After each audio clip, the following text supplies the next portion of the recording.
confronté avec des théologiens et on a été très heureux d'apprendre qu'il était tout à fait dans la ligne de pensée de Vatican II, que c'était un bon catholique, qu'il avait parlé au Père, au Fils et à l'Esprit sur les ondes.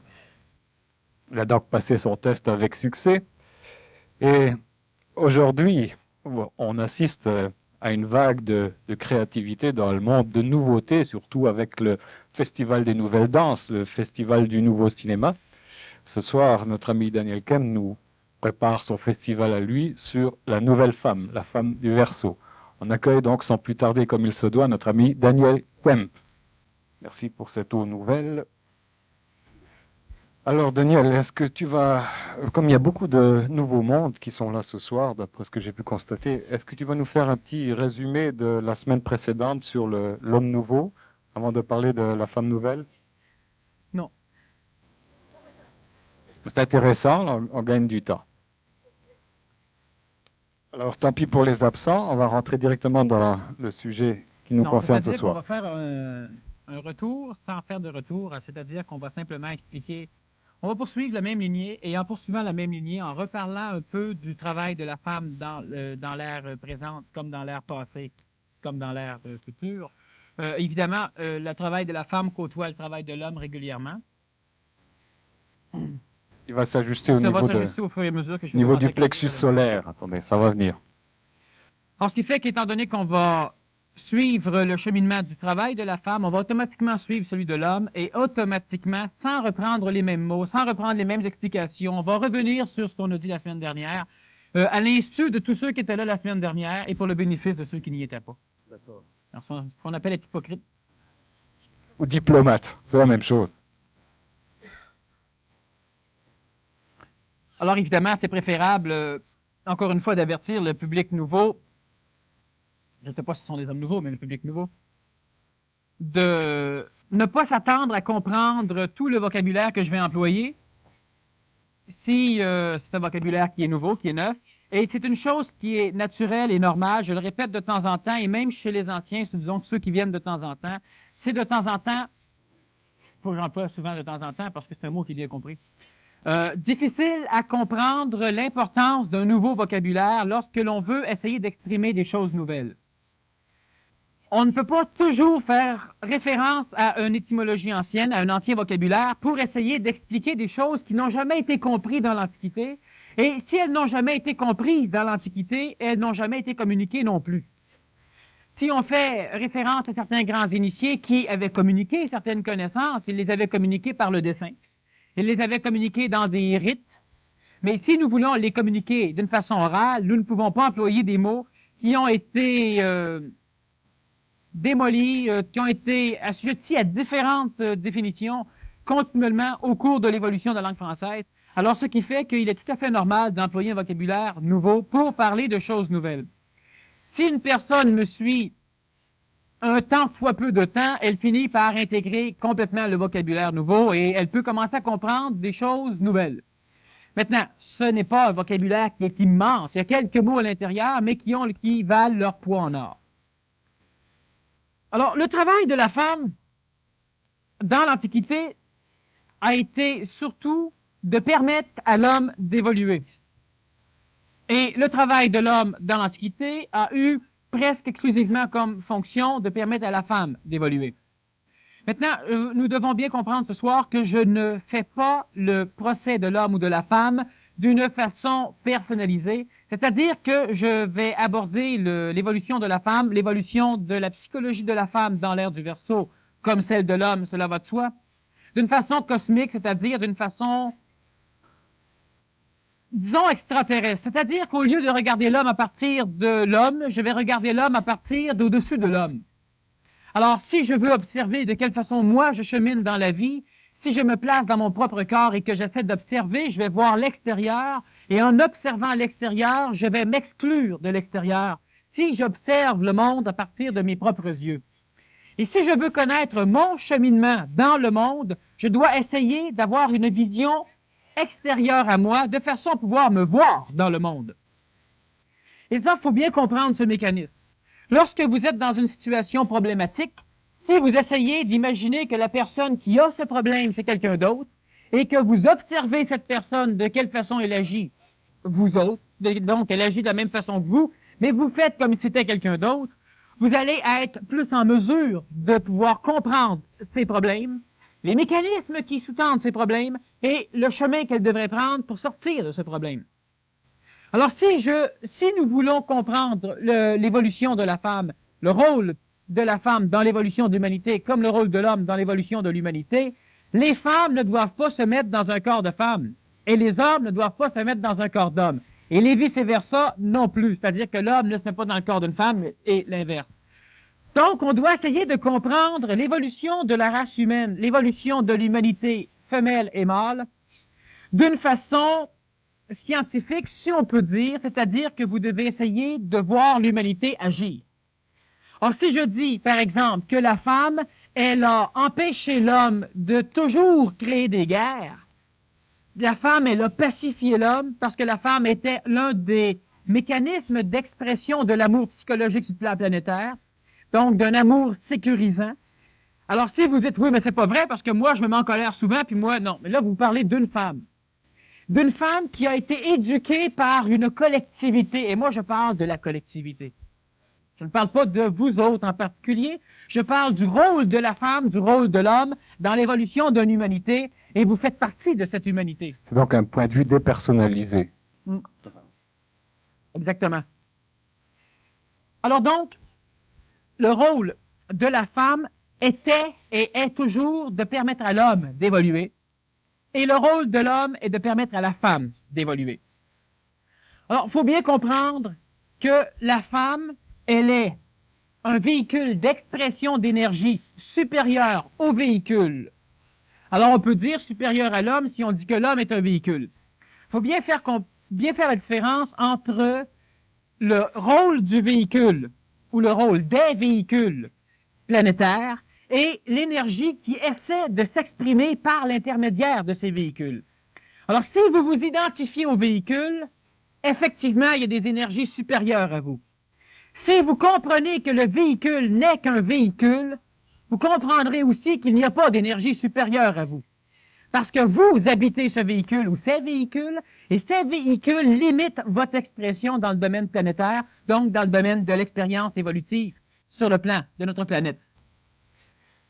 Ces véhicules ou ce véhicule, ils sont de polarités différentes chez l'homme et la femme. Et ce soir, je vais essayer de faire comprendre brièvement que lorsque nous disons que la femme, elle est de polarité négative, ou yin, ou lunaire, ou féminine, on ne peut pas comprendre par là qu'elle est inférieure. Et lorsque nous parlons de polarité, lorsque nous parlons par exemple d'aimant, où il y a un pôle nord et un pôle sud, donc un pôle masculin et un pôle féminin, ou un pôle positif et un pôle négatif, il n'y a pas de supériorité ou d'infériorité de polarité. Alors, on va transformer maintenant le terme polarité, négative, positive, yin-yang, etc., en notation de donneur et de récepteur. Alors, la femme, elle a des corps qui sont récepteurs, tandis que les mêmes corps chez l'homme sont donneurs, et la femme a des corps qui sont donneurs, tandis que les mêmes corps chez l'homme sont récepteurs. Or, de ce fait, on ne pourra plus dire négatif, positif, ce qui va sans doute clarifier un peu plus ces définitions de polarité chez l'homme. Lorsqu'on dit que la femme, elle est d'une polarité négative, donc réceptive, on parle de la femme psychologique surtout, et de la femme physique. Or, la femme, elle a un corps physique qui est récepteur, tandis que l'homme a un corps physique qui est donneur. Alors, on peut voir juste par la forme, la physiologie des corps, qu'effectivement, la femme, elle a un corps qui est récepteur, tandis que l'homme a un corps qui est donneur. C'est ce qu'on appelle, on prend par exemple les prises de courant, alors on a une fiche qui est mâle, une fiche qui est femelle. Bon, mais il y en a une qui donne, puis l'autre qui reçoit. C'est la même chose pour l'homme et la femme. Alors, je pense qu'il faut expliquer plus loin. Bon. Au niveau du plan vital, au niveau du plan de la vie, il faut bien comprendre que le plan vital, c'est ce qui différencie chez l'homme, donc chez la femme, chez l'humanité, une humanité morte d'une humanité vivante, un homme mort, un cadavre d'un homme endormi. Il y a l'énergie vitale, la vie. Sauf que chez la femme, sa polarité vitale est une polarité de donneur. Et chez l'homme, c'est une polarité de récepteur. Donc, l'homme va, par exemple, donner un spermatozoïde à la femme. L'homme, physiquement, est donneur, la femme est récepteur. Et la femme va pouvoir énergiser ce qui a été donné par l'intermédiaire de son propre corps, évidemment, l'ovule, mais qui reste chez elle. Et elle va l'énergiser en énergie vitale, c'est-à-dire qu'elle va être capable de créer la vie, d'entretenir la vie, de bâtir un fœtus pour, en fin de compte, donner une naissance. Au niveau de l'énergie vitale de la vie, la femme, elle est donneuse et l'homme est récepteur. Étant récepteur au niveau vital, l'homme devient automatiquement un être sexuel, ce que la femme ne peut pas être. Parce que l'homme a besoin d'énergie vitale pour pouvoir essayer de retrouver sa polarité antérieure à la séparation des sexes, une polarité neutre. C'est-à-dire que l'homme a besoin de l'énergie vitale de la femme pour arriver à équilibrer son propre énergie vitale. De ce fait, l'homme va inventer. De ce fait, de toute façon, l'homme va rechercher la sexualité parce qu'il se retrouve un peu dans la sexualité, c'est-à-dire qu'il tend à se neutraliser comme mâle. Un homme, avant une relation sexuelle, est un mâle. Après, il n'est ni une femme ni un homme, il est neutre. L'homme va essayer, et au niveau du tantrisme, comme je l'explique de temps en temps, le tantrisme ne permet qu'à l'homme d'évoluer, il ne permet pas à la femme d'évoluer. C'est un mode d'évolution ésotérique, religieux, dépendant des religions, qui est pour l'homme. La femme, par contre, elle aura un corps astral, c'est-à-dire un corps psychologique, qui sera négatif, c'est-à-dire qui sera récepteur. Ce qui fait que la femme, au niveau du plan psychologique, est un être qui est facilement sensible, un être qui est facilement manipulable par des agressions violentes, un être aussi qui sera manipulable plus facilement par la collectivité astrale du plan planétaire, c'est-à-dire par l'astral planétaire, donc par la psychologie planétaire. Cela veut dire que la femme va être un médium, une voyante, c'est-à-dire que la femme va pouvoir entrer en relation, en contact avec le monde parallèle de l'astral, donc le monde des morts, entre autres. Plus facilement que l'homme parce qu'elle est réceptive au niveau du plan de la psychologie. Du fait qu'elle est réceptive au niveau du plan psychologique, elle a un ego, parce que l'ego naît dans l'astral, l'ego naît dans la psychologie, chez l'homme comme chez la femme, et du fait qu'elle a un plan astral qui est réceptif, elle n'aura jamais, évidemment ça change, elle n'aura pas de complémentarité complète chez son ego, elle aura toujours besoin qu'on lui donne quelque chose. Tandis que l'homme a un ego qui est complet de par lui-même, c'est-à-dire qu'il n'a pas besoin qu'on lui donne, mais l'homme a un ego qui souffre d'exubérance, c'est-à-dire que l'homme a un corps psychologique, un corps astral qui est donneur. De ce fait, l'homme va donner des ordres, l'homme va vouloir commander, l'homme va être beaucoup plus colérique que la femme, l'homme va donner de cette énergie astrale, et l'homme va pouvoir donner donc de la sécurité, de l'affection à la femme. Ce que la femme a besoin en retour. Ce qui fait évidemment que le plan de la relation entre l'homme et la femme, chez la femme, va se faire au niveau du plan psychologique récepteur, au niveau de l'amour, au niveau de l'affectivité, et l'homme va se faire surtout au niveau du plan, dans la même relation, surtout au niveau du plan sexuel, donc de recherche d'énergie vitale. Alors la femme, elle a besoin de la présence physique de l'autre, mais pas de la relation sexuelle. Elle peut à un moment donné, par éducation, en avoir besoin, mais on parle fondamentalement. Donc, la femme a besoin de la présence d'un autre et elle a besoin de l'affection psychologique de l'autre. Tandis que l'homme a besoin, lui, de l'énergie vitale de la femme et de la faculté qu'a la femme de générer chez l'homme une énergie mentale. Et ça, c'est quelque chose de neuf, disons, qui n'a pas encore été abordé d'une façon moindrement expliquée. La femme, elle a la faculté de permettre à l'homme de développer un corps mental, donc la femme rend l'homme intelligent. Tandis que l'homme ne rend pas la femme intelligente, l'homme rend la femme sécure. Évidemment, plus les contextes sociaux évoluent, plus il y a de mélange à travers les hommes, plus les manipulations sociales se font sentir, et évidemment, on a des perturbations à ce niveau-là. Alors donc, si je résume brièvement ce mécanisme, parce qu'il est extrêmement important qu'on comprenne la fondamentalité de la structure conceptuelle chez l'homme et chez la femme, pour arriver à comprendre pourquoi l'homme agit de telle façon et pourquoi la femme agit de telle autre façon, et ce qui va, à un moment donné, vous permettre aussi de vous comprendre, de vous retrouver, lorsqu'à un moment donné, vous allez vivre des choses nouvelles qui sont anormales, c'est-à-dire qui ne sont pas encore vécues par la masse. Donc, sont anormales, ce n'est pas la normalité qui le vit, mais qui sont naturelles dans le développement conscientisé chez la femme comme chez l'homme. Autre chose, si on veut savoir si l'énergie supramentale, par exemple, est polarisée, féminine ou négative, elle est neutre, elle n'est pas polarisée. Par contre, lorsqu'elle sera reçue par la femme, elle aura une expression polarisée par les corps féminins, et lorsqu'elle sera reçue par l'homme, elle aura une expression polarisée par le corps de l'homme. Je voulais te demander si on pouvait résumer ça de la façon suivante, surtout dans la dernière tranche de tes explications. Est-ce qu'on peut dire que l'homme comble les carences affectives de la femme, alors que la femme comblerait les carences mentales de l'homme? Voilà. Alors, la semaine dernière et d'autres conférences, on a vu brièvement, maintenant, encore une fois, ceux qui auraient de la difficulté à percevoir parce que le vocabulaire est neuf ou des choses sont nouvelles. Premièrement, on a déjà 85 ou 86 fois 2. On a presque, de toute façon, presque 200 heures de conférences de fait sur différents sujets et on a des titres. Alors, à un moment donné, si vous voulez fouiller un peu plus, il y a des librairies qui fournissent suffisamment de documentation et il y a différentes conférences de moi ou de d'autres conférenciers qui peuvent quand même donner un petit coup de pouce. Maintenant, c'est important que l'homme arrive à comprendre ce qui se passe chez lui et de quelle façon l'autre agit pour pouvoir cesser de toujours constituer, créer des guerres, des chicanes, des calomnies, des désharmonies, simplement parce qu'il ne comprend pas que l'autre n'agisse pas comme lui. Mais alors que lui-même essaie d'agir comme les autres. Alors donc, il faut bien comprendre ces mécanismes et ce n'est pas une perte de temps, ce n'est pas une spéculation. Une spéculation ou une philosophie, une discussion de salon, c'est lorsque on parle pour triper, mais qu'on ne peut pas, on n'a rien en pratique, on ne veut pas changer.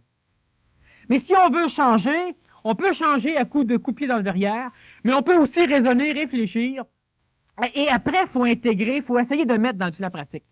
Il faut observer, il faut laboratoriser, c'est-à-dire qu'il faut essayer de voir la vie comme étant une école ou un laboratoire pour voir que les choses que nous avons compris, imaginées ou appris, ça marche ou ça marche pas. Mais pas seulement en regardant une ou deux personnes et en essayant de ne pas se juger. Vous devez vous placer dans le monde des vivants et vous exclure pour voir comment vous agissez vous autres aussi. Parce que si l'ego de l'homme ou de la femme est trop puissant, que elle, c'est le nombril du monde et elle observe le monde à partir d'elle. Elle va juger le monde à partir de ce qu'elle est, elle. Donc, elle ne pourra pas connaître le monde, cela va de soi. Alors, si on résume brièvement, l'homme comme la femme, lorsqu'il est jeune, il le reçoit, probablement il a un corps physique, donc à partir de la naissance. Et jusqu'à l'adolescence, la glande pinéale, le système endocrinien relié à la glande pinéale va sécréter des hormones qui vont empêcher la sexualité chez l'enfant d'apparaître, que ce soit féminin ou masculin. Et cette sexualité va permettre à l'énergie vitale chez l'enfant de pouvoir se canaliser surtout vers le cerveau et vers le centre laryngé, donc le centre de la parole, pour pouvoir permettre une programmation suffisamment supérieure, suffisamment avancée de la conception cérébrale, neurologique et aussi au niveau de l'expression énergétique du mental, pour permettre à l'enfant de devenir un être qui aura une intelligence suffisamment avancée. À partir de l'âge de presque 12 ans, maintenant, la fille, c'est un peu plus rapide, parce que la femme n'a pas besoin, comme l'homme, d'avoir un mental ou une cérébralité d'une nature aussi développée. Ça ne veut pas dire que la femme est moins intelligente, ça n'a aucun rapport. On va revenir sur ce que ça apporte à l'homme d'avoir un cerveau mieux programmé ou plus enclin à exprimer des énergies. Il faut bien comprendre que le cerveau, que l'énergie mentale chez l'homme est une énergie qui est réceptive, tandis que l'énergie mentale chez la femme est une énergie qui est donneur. Or, si on revient, le corps physique chez la femme est récepteur, le corps vital est donneur, elle entretient la vie, le corps psychologique est récepteur, elle a besoin d'affection, le corps mental est donneur. Le corps de l'homme, le corps physique est donneur, le corps vital est récepteur, il a donc besoin de l'énergie de la femme, aussi parce qu'il lui manque d'énergie vitale pour construire son cerveau. Il a un corps psychologique qui est donneur et il a un corps mental qui est récepteur, ce qui va permettre à l'homme d'entrer le premier en contact avec les énergies supramentales parce qu'il a un corps mental récepteur, ce que la femme n'a pas. Alors donc, l'homme a besoin de la femme, premièrement, que la femme lui donne de l'énergie vitale parce que cette énergie vitale va permettre à l'homme de construire ce corps mental. Donc, d'aider le corps mental, ce qui fait que l'homme reste un être sexuel au niveau de l'énergie vitale. Et évidemment, pour aller la chercher, il a besoin de passer par l'intermédiaire du plan physique, donc des relations sexuelles. Alors, ce qui fait que la femme, elle aura besoin, la femme, elle a un ego, elle a un corps, elle a une âme qui souffre de plusieurs aspérités, de plusieurs trous, de dépression, qui devrait être comblé par le surplus dans le plan psychologique ou dans le plan astral de l'homme. Ce qui n'est pas faisable. Par contre, cela crée un mécanisme, cela crée une dynamique d'évolution qui fait que la femme bouge dans un sens, la recherche de l'affection, la recherche de l'amour, et que l'homme bouge dans un autre sens, la recherche de l'énergie vitale, ce qui rend l'homme sexuel. Si la femme serait de même polarité que l'homme, donc si la femme aurait besoin de l'énergie vitale de l'homme sexuel, donc si la femme serait sexuelle, et si l'homme serait sexuel, dans la relation sexuelle, les deux s'auto-voleraient de l'énergie vitale, il ne se passerait rien. Et autre chose, lorsqu'on aurait un enfant, personne ne s'en occuperait. Pour la simple raison que c'est la femme qui crée l'amour, et c'est la femme qui va vouloir créer le lien familial, c'est la femme qui va vouloir avoir l'enfant, c'est la femme qui va le porter, c'est la femme qui va le créer, pas juste au plan physique et vital, mais au plan psychologique, et c'est la femme qui va aussi s'en occuper par après. D'ailleurs, c'est elle qui va allaiter. Il y a eu un temps où la femme avait une polarité différente de celle qu'elle a présentement, et l'homme s'occupait des enfants, même si la femme donnait vie. Mais ça, c'est autre chose, on parle de notre temps présent, et quelque peu passé. Si les deux seraient amoureux, si l'homme n'a pas besoin de l'énergie vitale de la femme, et si la femme n'a pas besoin de l'énergie vitale de l'homme, si l'homme est amoureux et si la femme est amoureuse, les deux peuvent s'auto-échanger de l'affection, mais on n'aura pas de procréation. Parce qu'on n'a pas besoin de la relation sexuelle. Alors, il faut bien comprendre que c'est un mécanisme qui n'est pas bâtard, c'est un mécanisme qui est hautement intelligent, hautement coordonné, c'est un mécanisme qui fait que les polarités de l'homme et de la femme sont alternativement différentes. Est-ce que tu penses que les structures familiales vont continuer à être maintenues malgré le choc auquel on assiste aujourd'hui là, au niveau des rôles réciproques de l'homme et de la femme? Parce qu'aujourd'hui, on voit de plus en plus que la femme est au travail, que le bébé est à la garderie, puis l'homme est à la taverne. Il y a quelque chose qui a changé quand même là. Je sais pas si L'homme a pas mal toujours. qui est-ce qui va élever le bébé, si c'est la garderie aujourd'hui, la femme ou l'homme? Oui, disons qu'on personnalise de plus en plus la société, ce qui fait qu'on fait que la société va élever un peu plus. Disons que la femme présentement, elle a un corps mental positif, ce qui fait que la femme elle a la possibilité d'avoir une intelligence beaucoup plus pragmatique que l'homme, beaucoup plus matérialisme que l'homme, beaucoup plus efficace dans la matière que l'homme, et plus ça va aller, plus la femme va vouloir travailler, moins la femme va s'occuper, disons, des enfants, même si elle va aimer. Ce qui fait que, par contre, que la femme va refuser d'avoir des enfants. Oh, pendant un laps de temps, c'est l'homme qui a inventé les pilules anticonceptionnelles, tout ce mécanisme-là, pour avoir la relation sexuelle avec la femme sans que ça cause trop de problèmes à la femme. Parce qu'à un moment donné, la femme en voulait plus parce qu'elle avait des enfants. Par contre, la femme va elle-même se prendre en main, et là, on parle, disons, de la psychologie de la femme nouvelle, la femme du Verseau. Elle va de plus en plus se prendre en main, et elle va de plus en plus vouloir gérer la matière. Donc, elle va devenir hautement scientifique. Elle va pousser la médecine à un point que l'homme ne l'a pas poussé. Elle va faire des choses qui n'ont pas été faites ou n'ont pas été possibles par l'homme pour l'instant, parce que l'homme avait un point de vue qui était exclusivement créé par les nécessités que la femme exprimait. Alors, je vais expliquer un peu plus ce mécanisme. Présentement, la femme, elle a créé une marche d'évolution. L'homme est monté sur cette marche d'évolution et l'homme est en train de monter la femme sur cette marche d'évolution. Principe de l'ascenseur, là, on se le renvoie au fur et à mesure. Mais maintenant, l'homme va créer une autre marche. La femme va monter sur cette marche et la femme va aider l'homme à monter en haut. C'est alternatif parce que chaque fois qu'on s'adresse à une énergie différente, on a une polarité différente qui est à la tête. Alors regardons ceci. La science a été créée par la femme. Elle n'a pas été créée par l'homme, la science. C'est l'homme qui a travaillé dans la science pour l'exprimer. Mais l'homme a exprimé la science, l'homme a travaillé dans la science pour amener la sécurité à la femme de façon à avoir l'échange sexuel. C'est-à-dire, et là je parle non pas de votre point d'une personne en particulier, on parle d'une société. Ce qui fait que la femme, elle a besoin de sécurité, et elle a besoin de nourriture, elle a besoin de vêtements, elle a besoin d'un confort au foyer, que l'homme n'avait pas de besoin si on retourne un peu en arrière. La femme avait besoin. La femme avait besoin d'un bain, la femme avait besoin d'eau chaude, la femme avait besoin de parfum, pas l'homme. L'homme s'en foutait royalement. À la longue, par coloration, la femme a obligé l'homme à se laver. Mais l'homme, c'était pas nécessaire.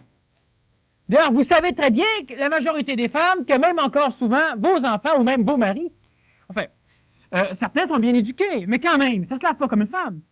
Voilà. Oh, évidemment, la société évolue, mais il faut comprendre des mécanismes quand même de l'ancien temps. Si on regarde un coureur des bois, sa femme était beaucoup plus propre que lui. Et si on va dans des pays des pays sous-développés ou en voie de sous-développement, on peut voir très bien que la femme n'est pas très propre, mais que l'homme est pas mal pire. Des pays en voie de sous-développement. Oui. C'est plus surtout ça qui se passe présentement. Alors, ce qui fait que lorsque la femme veut quelque chose, elle demande à l'homme. Mais la femme n'avait pas la possibilité d'être réceptive au niveau du plan, d'être réceptive au niveau du plan mental. C'est-à-dire que l'homme était réceptif au niveau mental. Et donc, la femme, elle exprimait des idées pour recevoir de l'affection. C'est-à-dire qu'elle avait besoin d'un cadre. Pas juste l'homme qui amène l'affection. Il y a aussi le cadre, les fleurs, les petites peintures, plusieurs choses. Un climat d'harmonie. Oui, l'habillement. Parce qu'on pense que la femme s'habille pour être sexuelle. La femme s'habille parce que cela lui amène au niveau psychologique des mécanismes. Elle aime se trouver belle.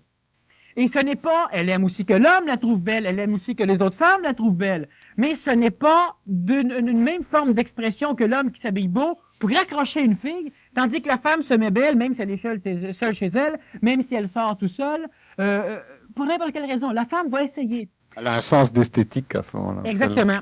Et ce mécanisme de l'esthétique, de la sécurité, du foyer, donc de plusieurs formes d'expression dans le plan psychologique, a forcé l'homme qui, lui, était réceptif au niveau du plan mental, de pouvoir intellectualiser la demande de la femme et de pouvoir commencer à inventer, par exemple, une teinture à cheveux, pouvoir inventer un mécanisme pour chauffer l'eau, pouvoir inventer toutes les cosmétiques qui existent. Maintenant, les femmes commencent à en inventer, mais c'est l'homme longtemps qui a eu l'apanage de cela.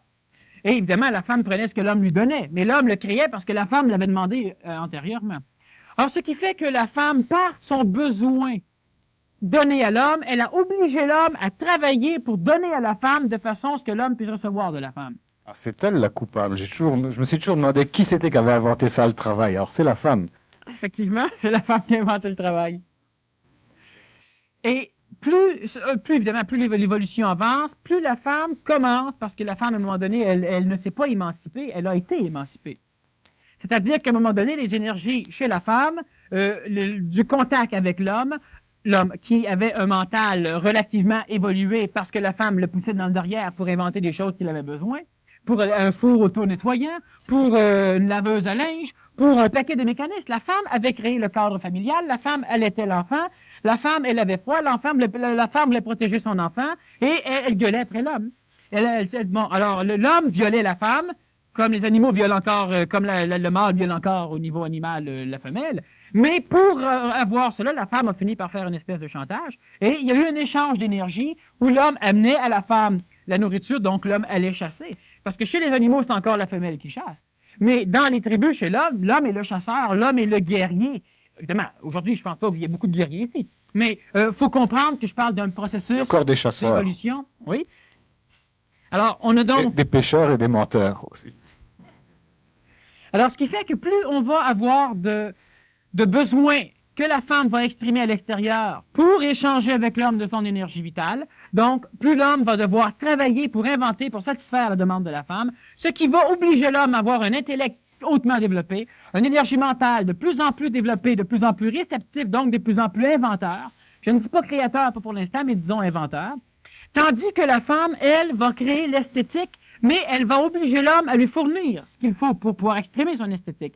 Donc, continuellement, la femme, parce qu'elle demandait à l'homme en échange de la relation avec elle et l'homme, que ce soit au niveau du plan, mais surtout au niveau du plan sexuel, elle a obligé l'homme elle a construit une marche pour l'homme qui ait la possibilité d'avoir l'énergie mentale. L'homme a été obligé de monter dessus et l'homme a commencé à fournir à la demande psychologique de la femme des choses matérielles pour pouvoir la satisfaire. Et évidemment, l'homme en bénéficie. Sauf que l'homme s'en contente très rapidement, tandis que la femme ne s'en contente pas. Alors, ne s'en contentant pas, elle redemande toujours et l'homme recrie continuellement.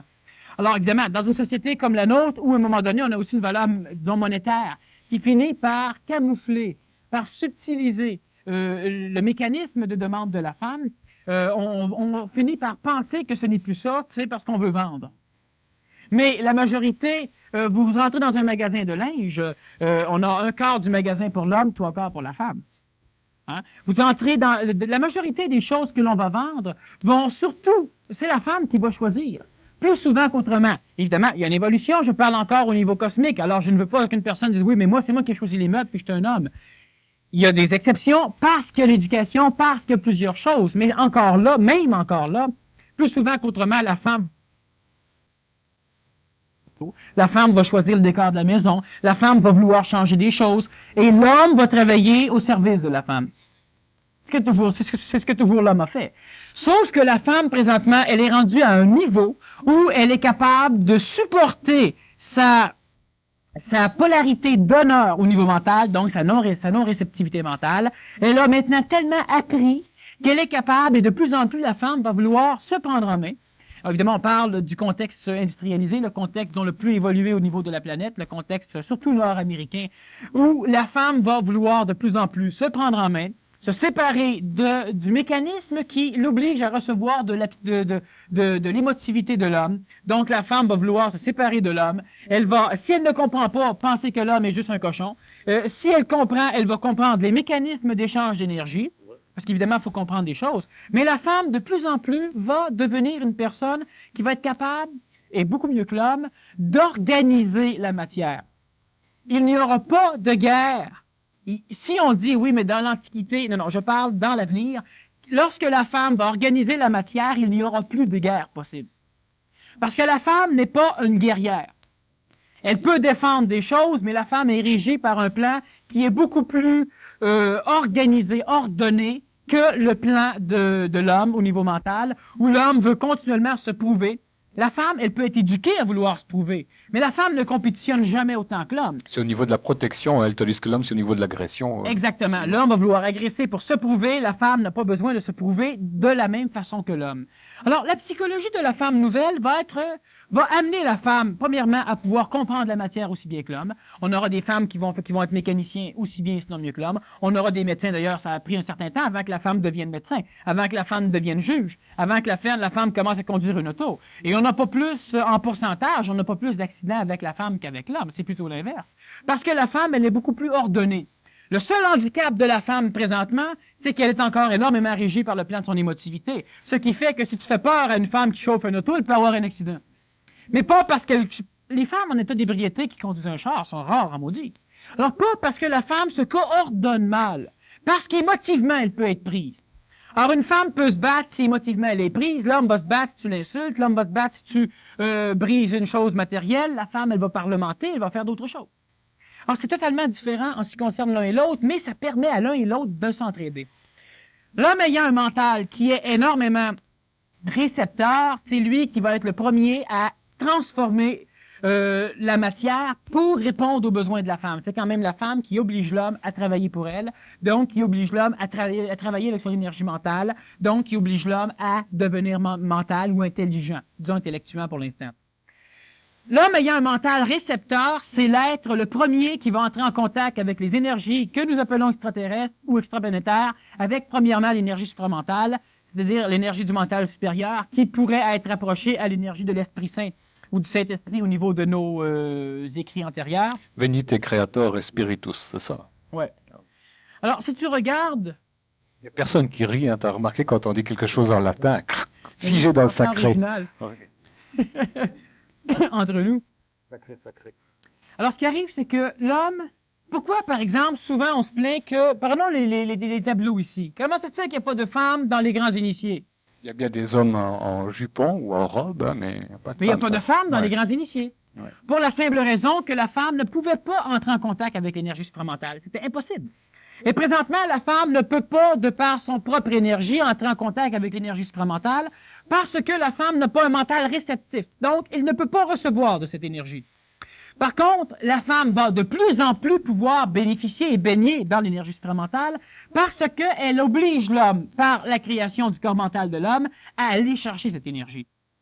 Alors, donc, dans l'Antiquité, on n'avait pas d'humanité mentale. On avait quelques rares exceptions qui étaient des hommes. Et même si la femme avait une particularité, celle de pouvoir engendrer un homme extraordinaire, ou encore celle de pouvoir être plus voyant parce qu'elle était en contact par son plan psychologique avec le monde de l'astral. Donc, elle pouvait rencontrer des anges, elle pouvait rencontrer des archanges, elle pouvait avoir des contacts avec des supposément expressions divines parce qu'elle avait cette possibilité d'être réceptive dans le plan de l'astral, ce que l'homme n'avait pas. L'intuition aussi. L'intuition, c'est ça. C'est une définition, c'est un synonyme de tout ce que je viens de dire. C'est l'intuition féminine. Tandis que l'homme, lui, avait beaucoup plus d'intellect, un raisonnement beaucoup plus matériel, mais non pas nécessairement esthétiques comme la femme. Alors, on peut presque penser que la femme, elle serait plus ordonnée que l'homme dans tout son schéma évolutif, mais elle est plus manipulable que l'homme dans son plan psychologique, tandis que l'homme serait moins ordonné, mais l'homme peut avancer plus vite. Je sais pas si dans les deux, c'est la femme qui est la plus manipulable. Moi, j'ai l'impression que c'est le contraire, moi. Parce qu'au travers de tout ce que tu me dis, là, on sent qu'en fait, c'est la femme qui guide l'homme. Oui. C'est elle qui le manipule. Va me chercher ceci, va me chercher de l'intelligence, va me chercher du mental, va me Faire chercher juste ça. attention avec cette différence, c'est que la femme, elle est manipulable par le plan de l'astral collectif, tandis que l'homme est manipulable par la femme. OK, alors c'est ce qui est différent. C'est sa faiblesse, c'est son talon d'Achille. Son énergie vitale à l'homme. Son talon d'Achille, justement, c'est même très bien, le talon d'Achille, c'est ce qui a tué Achille, et c'était sa vie qui est sortie par là. Et effectivement, le talon d'Achille de l'homme, c'est son énergie vitale. L'homme a besoin de l'énergie vitale de la femme, et il pourra aller la chercher seulement dans une relation sexuelle. Alors, ce qui fait que, et je ne veux pas mettre toute la relation entre le couple au niveau de la sexualité, simplement que l'homme, à un moment donné, par son apprentissage, par le contact avec sa femme, par son éducation, par son évolution, finit aussi par se contenter d'une relation sexuelle une fois par mois ou une fois par 6 mois. Mais on parle, dans la majorité des cas, si un homme s'ennuie pendant une semaine, 2 semaines, 3 semaines, à un moment donné, il va finir par se créer une relation sexuelle ou aller en chercher une. Tandis que si la femme s'ennuie, elle va chercher un contact, elle va chercher à faire d'autres choses, ou elle va tomber dans une dépression, mais ça ne sera pas la même expression que l'homme. Sauf que l'homme a quand même besoin, et plus cela va aller, plus l'homme va être capable de bénéficier de l'énergie vitale de la femme sans passer par la relation sexuelle, simplement par l'échange au niveau de la vibration du langage. Donc, automatiquement, parce qu'il faut bien comprendre que le langage... Je sais pas si j'ai hâte ou pas de voir ce temps-là arriver, moi, en tout cas. On va faire des échanges. Seulement Ouais. avec la parole. Alors, redis-moi ça, là, comment est-ce qu'on va s'envoyer en l'air, là, avec les organes de la gorge, là, répète-moi ça. C'est déjà commencé. Oui, peut-être dans ton cas. en tout Non, cas. je parle, là, non. T'es bien chanceux. Avec la bouche. Non, alors voilà. Explique-nous ça, là, ça c'est intéressant. Qu'est-ce que t'es en train de faire, ça, Olivier? c'est... Bouge-toi les oreilles. Non, c'est pas tout de suite. Vas-y, là. Bon, Reprends-moi ça, là, lentement, parce que là, j'ai besoin d'intégrer ça. alors tu vas intégrer. L'homme a besoin de vin. D'accord avec Oh, là, je suis d'accord. ça va. Et qu'est-ce que l'alcool? C'est ce qui a été engendré par Noé lorsque son arche s'est échouée sur le mont Ararat. Il a planté la vigne, nous disent les Écritures, et s'est saoulé la gueule pendant 6 mois. Oui. Maintenant, l'alcool elle-même, c'est un principe qui est relativement vital. Qui permet d'oublier aussi. Exactement. fait. Et l'homme recherche l'alcool pour compenser différentes choses au niveau de l'énergie vitale. Parce que l'alcool est extrêmement vitalisé. Et ça compense chez l'homme différentes choses. La femme peut être instruite à boire d'alcool, mais ce n'est pas un caractère typique de la femme de rechercher l'alcool. L'homme, oui. Pour une raison d'énergie vitale au niveau de l'alcool. Alors, ce qui arrive, c'est que la relation, présentement, entre l'homme et la femme, l'homme a besoin de l'énergie vitale de la femme pour pouvoir parfaire sa propre évolution, se retrouver, réénergiser, réharmoniser son corps mental, créer un corps mental de plus en plus avancé. Il a besoin pour cela de l'énergie vitale de la femme. Tandis que la femme, elle a une dose d'énergie vitale suffisante pour engendrer un enfant, nourrir un fœtus, orchestrer son évolution complète au niveau cellulaire pour obtenir un enfant qui a de l'allure. Elle a beaucoup plus d'endurance physique que l'homme, tandis que l'homme a plus de force physique que la femme. Alors, il y en a un qui a un caractère physique, l'homme, l'autre un caractère vital, la femme, qui a plus d'endurance. Elle résiste plus aux maladies. Pourquoi? Parce que l'énergie vitale d'un virus ou d'une bactérie, lorsqu'il pénètre le corps de la femme, il est automatiquement restructuré par l'énergie vitale de la femme, ce qui fait que le virus ne peut pas tenir. Il n'a pas de force. Mais vas-tu en venir à l'orgasme par la parole, là? Mais il y en a des gens qui vivent ça. Adolf Hitler avait un orgasme lorsqu'il faisait... Mélange-moi pas, là. Tu me parles de l'alcool et tout ça, là. C'est la relation sexuelle au niveau de la parole que je veux comprendre. Oui, mais viens-y. Parfait. Mais là, j'explique longtemps pour que tu comprennes. Ouais, c'est peut-être pas la meilleure des choses. Ça va. Tu vas pouvoir continuer quand même à rester ce que tu es. Merci. Tant que tu trouveras des femmes. J'ai de l'échapper belle. Tant que tu trouveras des femmes. On n'en manque pas. Pour l'instant. Alors, ce qui arrive, c'est que cette énergie que l'homme a besoin pour pouvoir se construire, cette énergie vitale, la femme n'en a pas besoin. Par contre, la femme, elle a besoin, elle, pour arriver à parfaire son intégrité mentale, à parfaire sa solidité dans le plan humain, sa solidité dans le plan planétaire, sa solidité expérientielle, elle a besoin de combler une lacune qui est au niveau du plan psychologique. Et l'échange entre l'homme a comme fonction d'aider la femme à évoluer, c'est-à-dire que l'homme est capable de combler cet échange, mais c'est toujours comblé d'une façon relativement contrôlée pour que la femme n'arrive pas à s'en sortir, de façon à ce que l'homme puisse toujours avoir de la femme ce que l'homme n'a pas. Et la femme ne donne pas à l'homme ce qu'il faudrait à l'homme pour que l'homme s'en sorte, de façon à ce que la femme puisse continuer à manipuler l'homme pour que l'homme lui amène ce que la femme n'a pas. Alors ça crée évidemment le contexte de chicane, ça crée le contexte de... Tous les problèmes qu'on a entre la relation entre l'homme et la femme sont de cet ordre-là. La culpabilité, la manipulation et tous les mécanismes qui font que la femme ne veut pas trop donner. Parce que si elle donne tout à l'homme est satisfait. La femme n'a plus rien. Et si l'homme donne tout à la femme est satisfaite, le bonhomme est tout seul, il n'y a plus rien. Alors, ce qui fait qu'on donne juste un peu pour recevoir juste un peu, puis ça marche comme ça. En l'évolution, les deux s'entraident, mais les deux se nuisent parce que les deux ne savent pas ce qu'est l'évolution. Lorsque la femme va trouver un homme ou lorsque l'homme va trouver une femme qui sont capables de s'auto-donner ce qu'ils ont besoin pour enfin être libres, ils pourront travailler sur le plan d'intelligence ensemble, mais plus non plus être régis par le plan de la manipulation entre le couple, de la culpabilité, tout ce mécanisme-là. Ce qui va arriver, c'est qu'à un moment donné, l'homme va être capable d'aller chercher une forme d'énergie vitale simplement par la relation de parole, tombe pas sur le derrière, reste assis, la relation de parole entre l'homme et la femme, c'est-à-dire que l'homme va être capable de dire « Tiens, mais la femme est aussi brillante que nous autres. » Puis là, maintenant, moi, je me souviens qu'une femme, puis je pense pas un coup au lit, j'ose avec, je discute avec, puis ça me satisfait. Ça va. Puis à un moment donné, évidemment, l'homme va arriver à procréer, mais non pas seulement à faire des relations sexuelles, passer le temps. L'homme et la femme, on va parler du couple nouveau, lorsque je vais revenir du Pérou, on parle dans l'avenir, mais l'homme et la femme vont arriver à être capables de faire des choses, tous les deux pour la même raison. Lorsqu'un homme et une femme se rencontrent pour la première fois, ou lorsqu'ils discutent, l'homme a une raison, la femme a une raison, et tous les deux jouent un jeu qui, à un moment donné, finit mal ou finit bien. Apparemment bien, ou très mal. Là, à un moment donné, l'homme va être capable de rencontrer des femmes, de rencontrer des hommes, et il y aura un échange énergétique qui sera suffisant pour l'homme et suffisant pour la femme, et qui aidera la femme et qui aidera l'homme.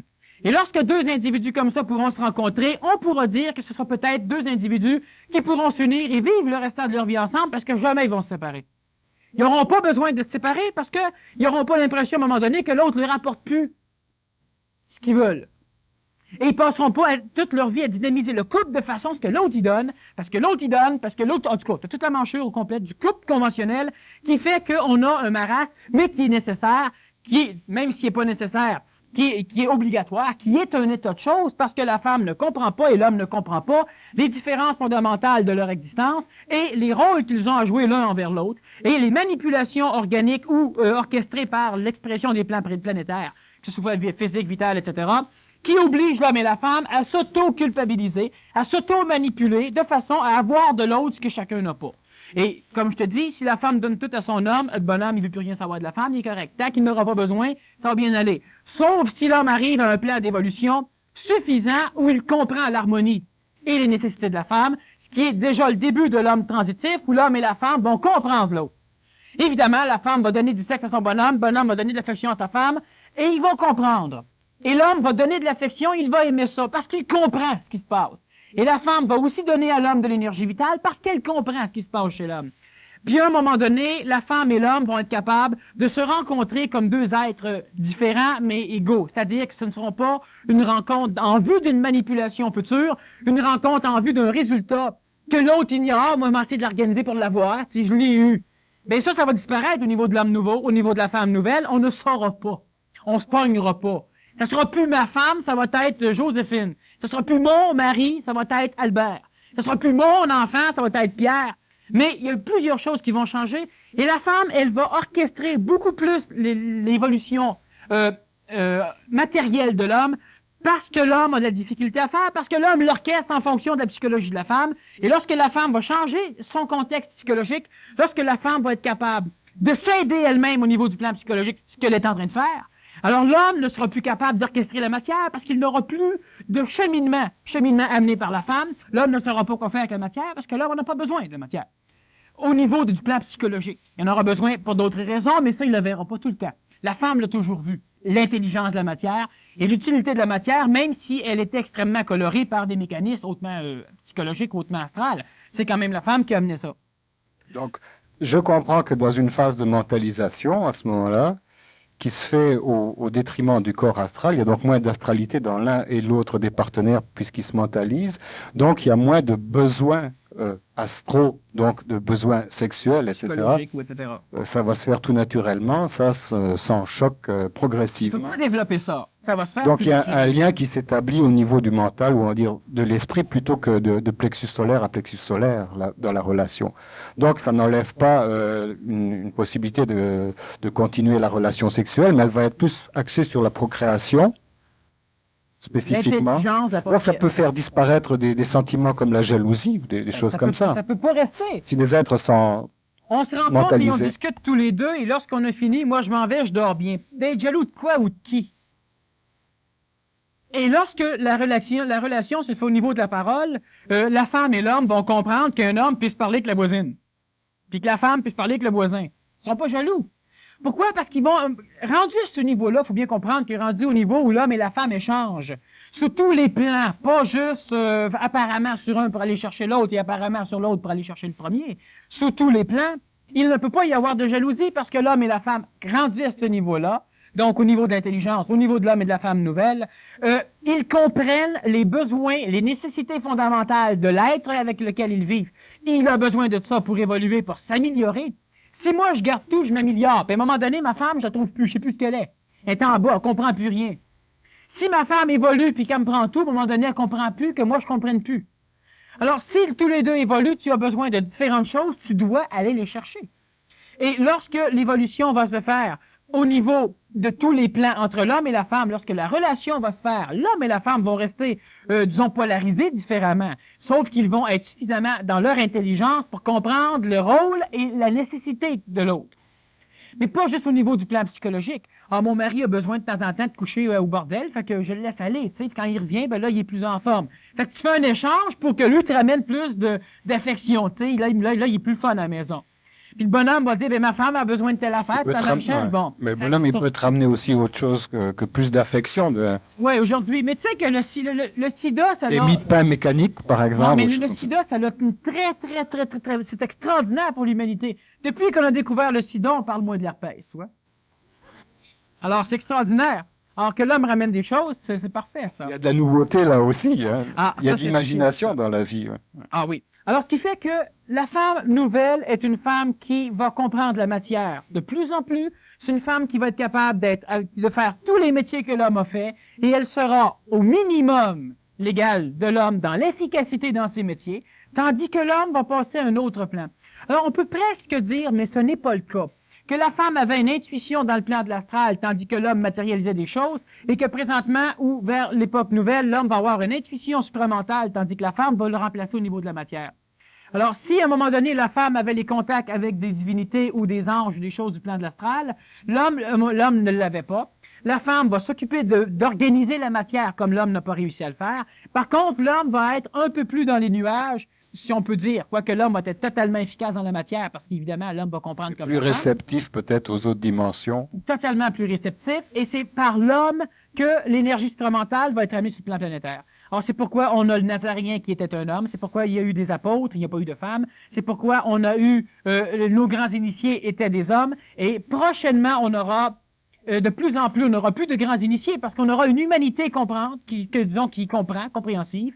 On aura des femmes qui auront les mêmes possibilités que l'homme, sauf que la femme n'exprimera jamais, comme l'homme, des énergies supérieures qu'elle pourra recevoir. Elle n'a jamais pu le faire, elle ne le fera pas non plus, mais les deux vont exprimer des choses intelligentes. Alors là où on aura besoin d'un couple, il y aura un couple.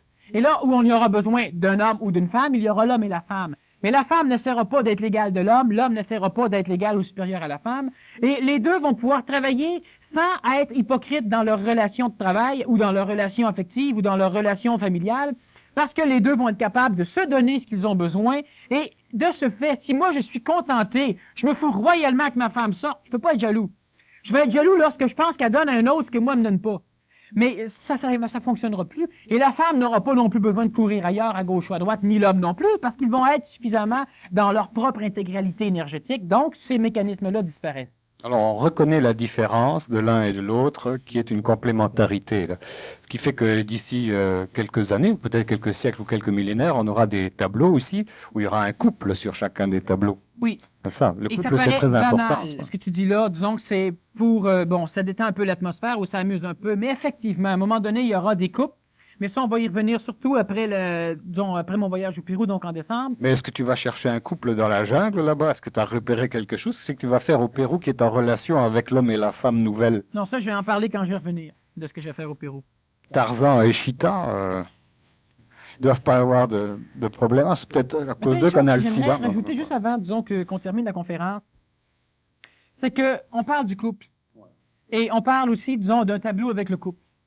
Et effectivement, on a dans les mécanismes de réincarnation, et je ne veux pas trop parler des phénomènes réincarnatifs, on en a déjà parlé suffisamment dans la conférence sur la réincarnation, mais on a différents types de réincarnation. On a une réincarnation qui, à l'échelle massive humaine, à l'échelle collective humaine, une réincarnation qui est pluralitaire.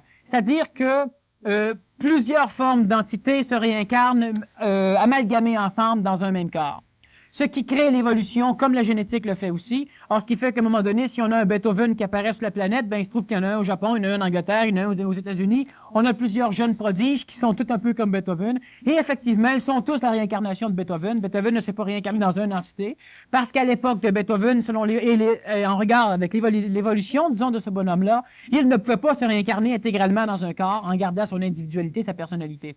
Et dans le même enfant qui reçoit, disons, des énergies Beethoven, il y a peut-être 300 autres énergies d'humains réincarnées en même temps chez lui, et l'enfant devra apprendre à faire une fusion psychologique dans son jeune âge pour ne pas souffrir disons, de dédoublement de personnalité. De la mémoire, en fait, de tout ce bagage mémoriel. Tout ce bagage mémoire-là devra être fusionné pour que l'enfant finisse par être un individu. À un moment donné, on a une réincarnation qui est individuelle. C'est-à-dire que l'homme arrive à être suffisamment dans son énergie pour que lorsqu'il meurt, lorsqu'il revient, il est lui. Il n'est pas amalgamé à d'autres. Et à un autre moment donné, on aura une réincarnation fusionnelle, c'est-à-dire que l'homme ne se réincarnera pas, mais il y aura une fusion entre une entité qu'on appelle une femme et une entité qu'on appelle un homme. Alors, lorsqu'on parle du couple, lorsque ce couple-là disparaît, il y a un être qui est maintenant hermaphrodite au niveau énergétique, c'est-à-dire qui n'a plus de polarité réceptive ou donneur, et le couple, donc cette femme et cet homme, font un être, qui n'est plus une femme, et qui n'est plus un homme non plus. Et ça, évidemment, c'est plus loin. Mais il faut bien comprendre pareil qu'à un moment donné, et je ne fais pas référence à la Bible, même si la Bible fait référence à d'autres choses, qu'à un moment donné, l'humain existait et que de l'humain, on a eu l'homme et la femme. Et parce qu'on parle de l'homme et de l'humain, on dit que la femme a été créée de l'homme. La femme a été créée de l'humain et l'homme a été créé de l'humain. Et on a des polarités sexuelles pour des mécanismes de procréation, enfin les mécanismes qu'on a vus un peu, disons, ce soir, où c'était nécessaire que l'homme soit, disons, polarisé d'une certaine façon pour pouvoir courir après la femme, et que la femme se polarisait d'une autre façon pour pouvoir courir après l'homme, pour créer un contexte d'évolution comme on le connaît sur la planète. Les deux se sont motivés mutuellement. Exactement. Alors, ce qui a été divisé va être réuni donc en fin de... Est-ce que ça correspond à la période de la 7e race, là, de ce qu'on appelle l'homme-esprit? Ça correspond à ce genre de choses, oui. À ce genre d'expression. Ouais. Alors, la semaine dernière, on avait une question. Si l'homme devient androgyne, donc si l'homme n'est plus sexuel, si l'homme devient immortel, et si l'homme ne se reproduit plus parce que l'homme est immortel, comment vont faire tous les âmes ou tous les esprits qui attendent une réincarnation pour se réincarner? Alors, il faut bien comprendre que si on a 4 milliards d'esprits qui veulent se réincarner, sur ces 4 milliards-là, il y en a très peu qui vont subir une réincarnation individuelle. Donc, tous les autres vont se réincarner d'une façon pluralitaire dans un nombre de corps beaucoup plus limité, et à un moment donné, donc, tout ça se réunit de plus en plus par l'expérience. Exactement comme lorsque tu mets un enfant au monde, il y a une partie de ta génétique, de ton expérience à toi et de celle de toute ta lignée familiale, qui va être mélangée avec celle de ta femme pour donner un enfant. Donc, tu as un mélange de tous ces mécanismes-là pour donner un enfant. Alors, tous les corps physiques de grand-papa à grand-maman, etc., de toi et de tout ça sont réunis dans l'enfant. La même chose pour la mère, ce qui crée un enfant qui a plus de possibilités évolutives parce qu'il a soit plus de tard, mais l'évolution fait que l'homme s'améliore. Il a toutes les qualités de la famille, et c'est le même mécanisme au niveau des réincarnations psychologiques. Alors, on a des réincarnations pluralitaires chez la masse non conscientisée, chez l'homme qui n'est même pas conscient qu'il vit, ou qui n'est même pas conscient de son existence réelle en tant qu'être évolutif. Et on a une réincarnation beaucoup plus individualisée par la suite. Et on a une réincarnation fusionnelle par la suite, où là, on n'a plus besoin de procréer parce que l'homme ne meurt plus. Parce que l'homme procrée parce que l'homme meurt.